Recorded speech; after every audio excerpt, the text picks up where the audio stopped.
So the genesis of this sermon was a post on social media that I saw very briefly weeks ago and have never been able to find again. I think it was on Threads because that app does this to people on a routine basis. It doesn't really matter.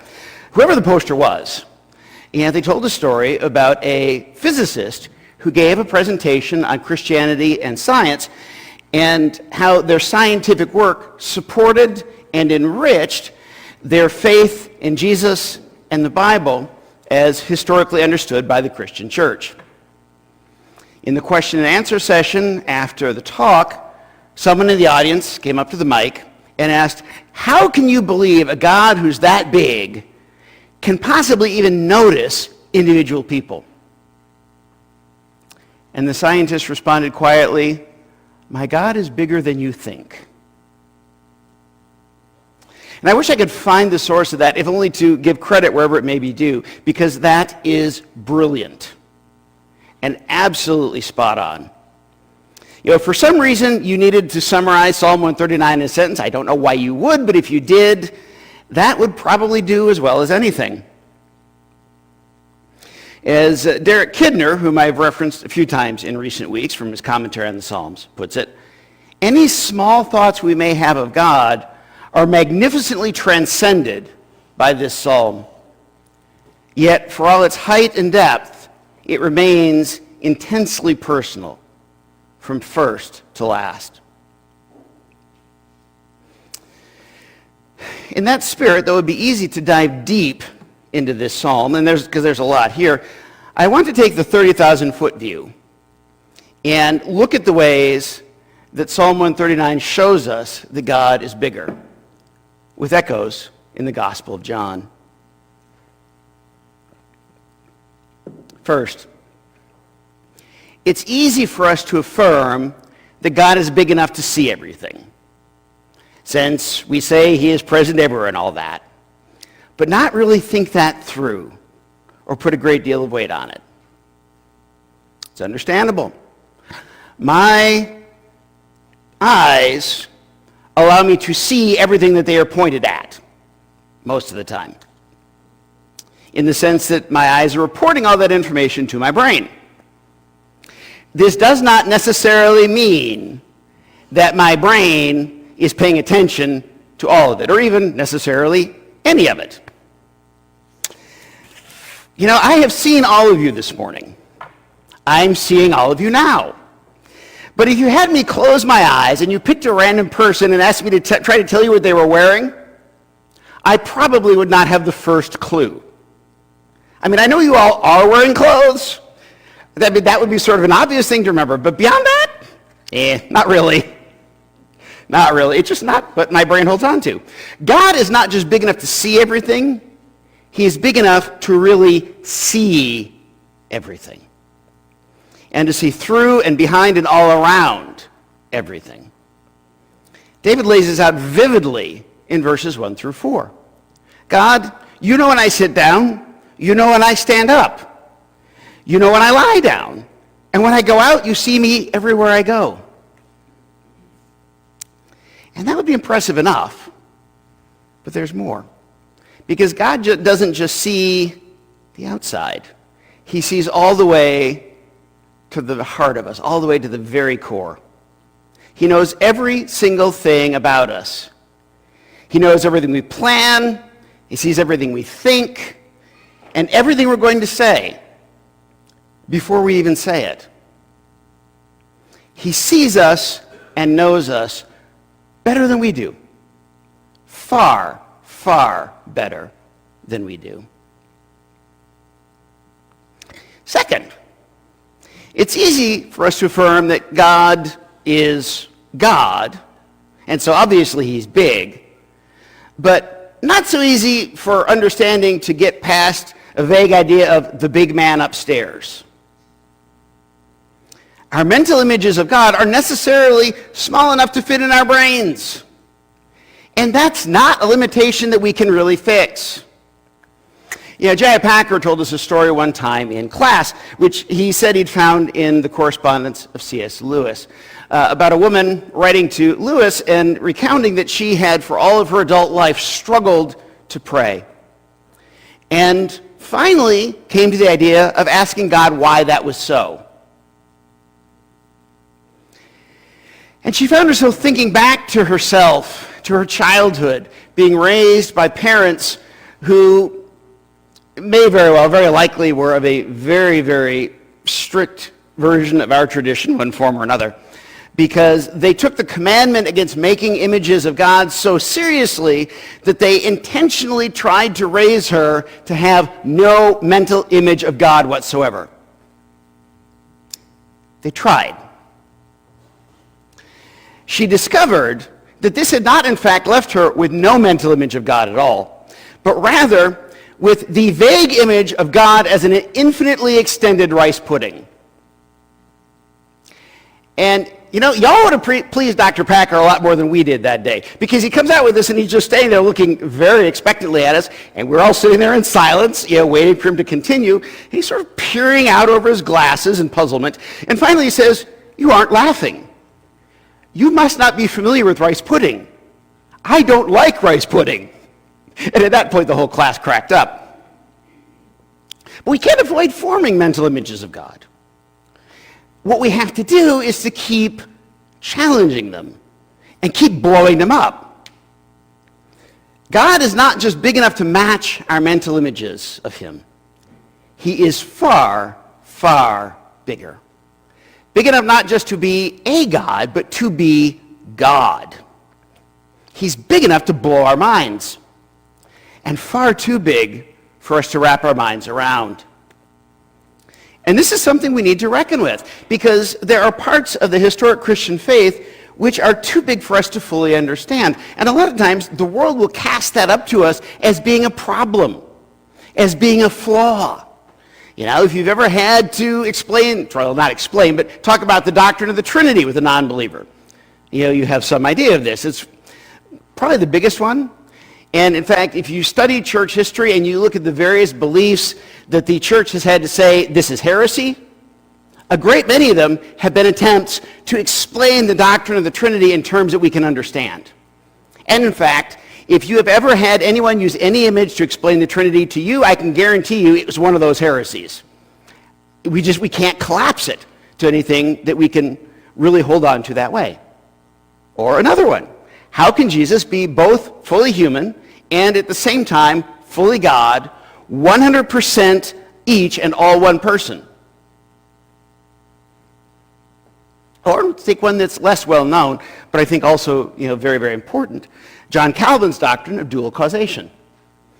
That we have free agency. I'm not going to talk about free will. There's some issues with that language that kind of mess us up. But we have free agency. We are free beings who have wills, who are able to make our own choices about what to think, believe, and do. That is true. At the same time, God is sovereign at every point, in every moment, and everything happens because he wills it to happen.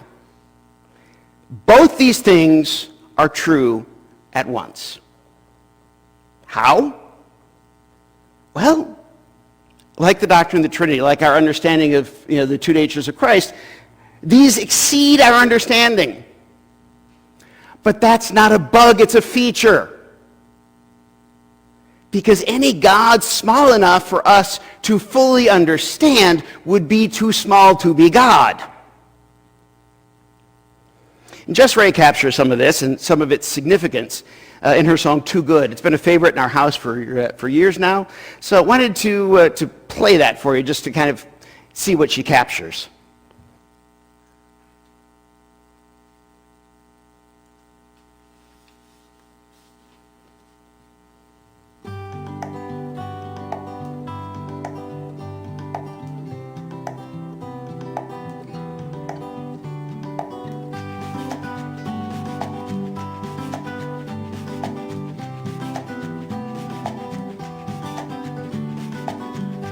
It is not as we've seen, it is not as we've read, it is not as they've said.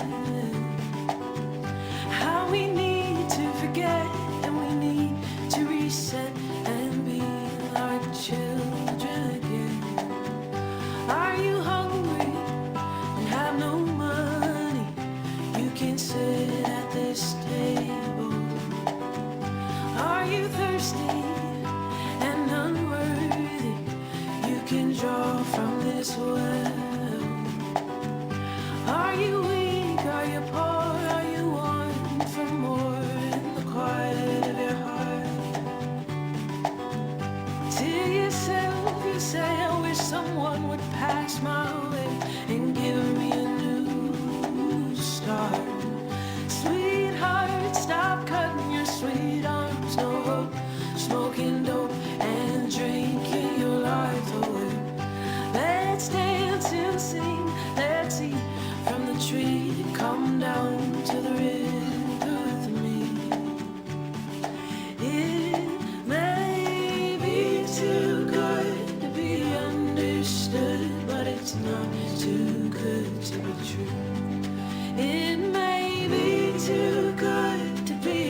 that the best is yet to come.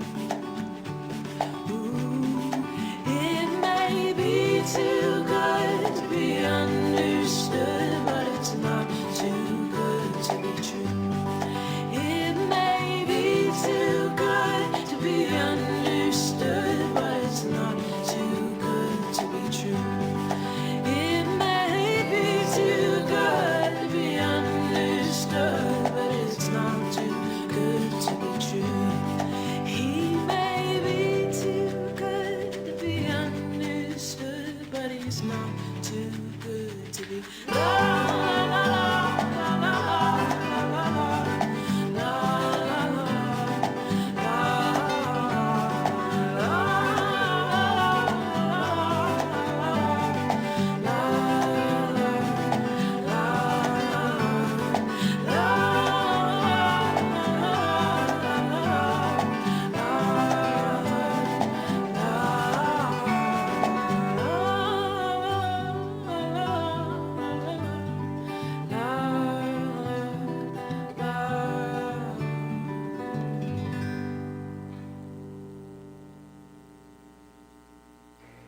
He may be too good to be understood, but he's not too good to be true, because he is too big to be understood, but not too big to be true. Which, if he's always paying the closest of attention to each of us, can be a great, great comfort.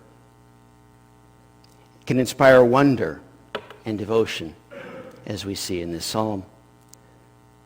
And then again, as we also see in this psalm in verses 7 through 12, depending on your life and depending on your mood, that might freak you out and make you want to run.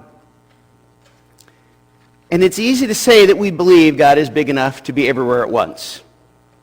But you know, we seem to keep thinking we can find somewhere to run that he isn't. And that's the third point. As David makes very, very clear, God is in fact big enough to be, if you will, even there. I mean, if we climbed to the highest of heavens, we would probably expect God to be there. That's our mental image. But what if we go the opposite direction? What if we could descend all the way to descend out of the physical creation altogether to the realm of the dead? We might think we could get beyond God that way. But you could put the next slide up. David would agree with Corrie ten Boom. There is no pit so deep, but Christ is deeper still. It's a truth captured also by the Italian sculptor Guido Galletti. Flip to the next one if you would. This is the statue Christ of the Abyss, which stands on the floor of the Mediterranean Sea off the coast of Italy. However deep we could ever go, we would find Christ there waiting for us. You can flip back to the title slide. And David goes further. He says, if we could hitch a ride on the sun at dawn and take it all the way across the sky to where it sets beyond the sea, God would be right there at every moment. If we could, rather than riding the light, find a place so dark that even the light is black as midnight, we would find that God could still see us perfectly. That to him, even that darkness would be bright as midday sun. No matter where we go, no matter where we could ever go, he's there before us. He is still God, and he's still with us, holding us every moment and every step. Fourth, it's easy for us to affirm that God is big enough to have made all of us. But he's bigger than that. He's big enough to have been completely involved in every single detail and to know each of us intimately. And I think we actually see this first in verse 5. That's not the standard English translation we're used to, like the ESV, you hem me in behind it before. But the scholar Robert Alter argues for what's actually the more common meaning of the verb, for taking it as to set apart or to be distinct. Or excuse me, I'm skipping verbs here. This is rather to shape or to fashion. We'll get to the other one in a minute. So take that, the language of, you shape me, you fashion me, and then put it together with the second half of the verse, that you lay your hand upon me. Well, if we're thinking about God hemming us in, that sense of his hand being upon us, it might feel like an ominous thing, but if we take it this way, what we have is a description of God, like the potter sitting at the wheel, fashioning the clay into what it will become. And then verses 13 to 16 picture God as craftsman in a different way, knitting and weaving us together from the very beginning of our existence in the womb. He knew every moment of our lives, and in fact, creates us in every moment of our lives, in every aspect, in every way, start to finish, from before even one of those moments had come to be.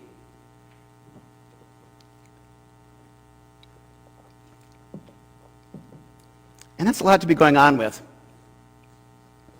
But I think there's even more here than we usually see. If you have your ESV open with you, if you look at the footnote on verse 14, you see that it notes an alternate translation, one for which Alter argues as well. And this is one I tried to skip ahead to, because this is sort of the common reading of this, is to take the Hebrew that we have as being just a kind of a weird alternate spelling of the verb that means to wonder. Alter points out, and the ESV notes this as well, if we just simply take it as being what it's spelled to be, we have a verb that means, to be set apart or to be distinct. And if you put that together, that actually fits really, really well here. Because what it means then, it's certainly not denying that we are fearfully and wonderfully made. We have that through a great sweep of this psalm. But it means what David is celebrating here. God did not create him generically.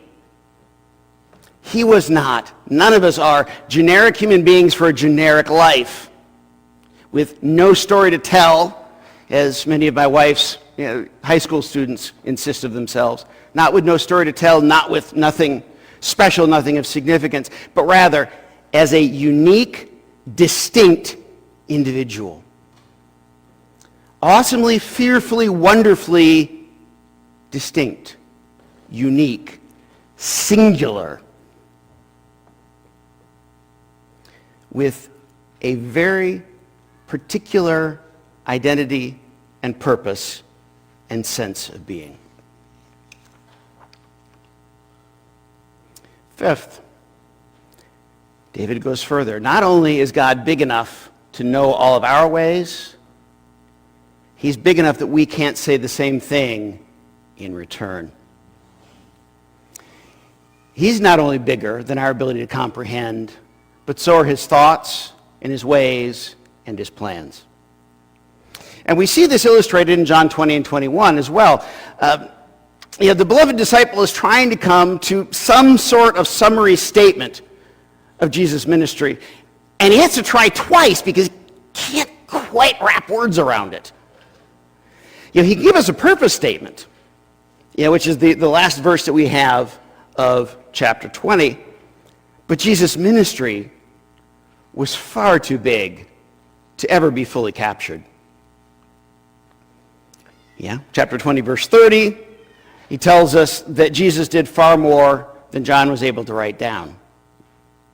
21:25 takes it further, declaring that to record everything Jesus did would not just take more than this one book, it would take more than every book ever written and more than all the books that the world could possibly hold.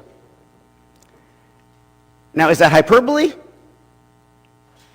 Yes, but it's hyperbole for the best possible reason for the use of that. Flannery O'Connor says, talking, of, evangelism, that to the hard of hearing you shout, and to the almost blind, you draw basically, very, I've lost her word now, but, large and very vivid and strange pictures. Yeah, and the only way to get to feel how much Jesus did is to overstate it beyond the point of possibility. We are far too good at rationalizing the normal down to nothing. And we also see in John an important truth. We'll be talking about this more a little bit later this year when we're in the book of Ephesians, that because God is so much bigger than we can comprehend, and what he's on about in each of us is so much bigger than we can comprehend, we need to stay in our own lanes and read our own mail. And we need to take what God is saying to us for us. This point, Jesus makes this point very firmly to Peter. You concern yourself with what I'm telling you to do. That is far more than enough to keep you occupied. You let John and me worry about John. That's his story. You do your story. You take what I'm saying to you. You don't take what I'm saying to other people as something for you to take and use to your purposes. Because God is not going to tell us what isn't our business. He's not going to tell us what isn't ours to know. He simply assures us, as the psalmist assures us, that we can know what we need to know, which is, ultimately, that God will be with us and will be leading us wherever, whenever, however, whyever. We just need to follow. We can fall asleep in peace, knowing that when we awake, we will still be with him. And given the cosmic sweep of Psalm 139, I think we can safely say that is not only true of each night's sleep. David stands to Hamlet and says, no, we need not worry what dreams may come in that sleep of death. For from that sleep also we will wake and find that we are still with him. And as we who have been blessed to come after the coming of Jesus Christ know, when that waking happens, it will be forever. Finally, it is easy for us to affirm and to believe that God is big enough to see everything we do wrong and punish us for it. Or if we find it not easy to affirm, it's certainly common and easy to believe that this is what the Bible and Christianity have to say about God. David, in verses 19 through 24, gives us a much larger and a far better vision. And people often drop these verses. For those of you who actually got the email that I sent out about the Google group, I had a lot of them bounce back to me. Outlook was not talking and playing nice with Gmail, I guess. But if you listened to the sons of Korah and their setting of Psalm 139, or if you track that down on your own, you'll notice there, they stop with verse 18. There are others who skip from verse 18 to 23. And I get that. The sudden drastic change in tone and emotional temperature from verse 18 to verse 19 is more than a little jarring. And the language of hatred seems to clash very badly with what has gone before. But it's worth noting, hatred is one of those concepts where Scripture draws some distinction between the emotion and the action. Because we are told in multiple places not to give in to the emotion of hatred, not to let that be the orientation of our hearts. But when we see evil and injustice, we should respond to that with revulsion. We should hate to the very core of our being the horrendous, horrifying, horrific, all aspects of horror-inducing things that we human beings do to one another. We should recoil emotionally from those who hate God and call him their enemy. And that emotional power should give us what we need, give us the energy to enable us to stand firm in adamant opposition to those who call God enemy. It is in that sense that it is appropriate to speak in terms of hatred for the wicked and the evildoer. The root here is love for God and trust in his character, which leads us to the sixth and final affirmation. God is not merely big enough to punish. He's big enough to be perfectly just.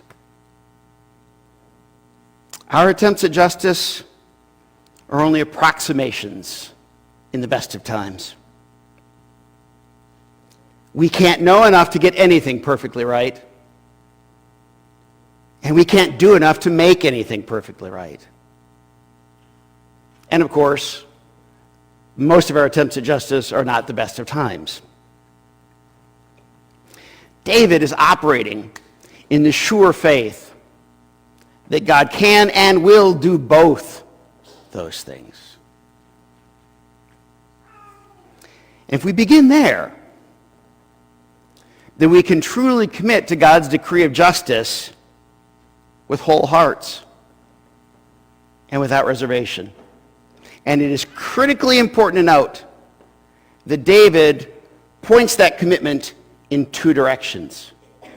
Yes, in verses 19 to 22, he addresses it toward the wicked and the evildoer in this world, trusting in God's perfect justice. But the important thing to note is that that's not where he ends. His conclusion, which as such is the point of the strongest emphasis, he does not end with, I hate those who hate you. No, he ends by turning it inward and asking God to do justice against the wickedness and the evil in his heart. And remember Psalm 51, which we considered last week. David was one who would and did plumb the depths of that wickedness and evil to face the horror in the mirror. David trusts wholly in the perfect justice of God against his enemies and also against himself. And so can we. Now, I want to end with something that is a little unusual. One of the blessings of my association with Valley Springs Fellowship, not just in the decade plus that we attended there, but also in the 7 previous years, through my friendship with Kent Denlinger, who was the pastor, is the VSF Creed. It's a statement of belief which the founders of the congregation wrote together very early on. And as much as anything that we do since the time of the apostles can be inspired by God, I believe this is. And you'll notice that the opening and closing lines of each of the 4 articles are bolded. So let's read the bolded parts together, and I will read the therefore statements in the middle. We believe God is bigger than our past. Therefore, we are free to forgive those who have hurt us. We are free to ask for forgiveness. And we are free to accept God's grace and move confidently in our world. God invites us to accept the reality of our past without living in bondage to it. We believe God is bigger than our present circumstances. Therefore, we are free to enjoy all that we have, knowing it comes from God. We are free to pursue God and love others despite our struggles. And we can persevere, knowing a better day awaits. God invites us, regardless of circumstances, to meet him and to care for others. We believe God is bigger than our culture. Therefore, we are free to be radically different from what is expected. We can release our grip on money and things. We can be extravagantly generous. We can look for God to work unexpectedly in people and places. And we can be still to hear the voice of God. God invites us to be people who work for good in a world of evil. And we believe God is bigger than our understanding of him. Therefore, we are open to being surprised by him. We are free to explore the richness of God's revelation. And we are free to take risks when the Spirit prompts us. God invites us to explore the variety of ways he is at work in us and in our world. Let's pray.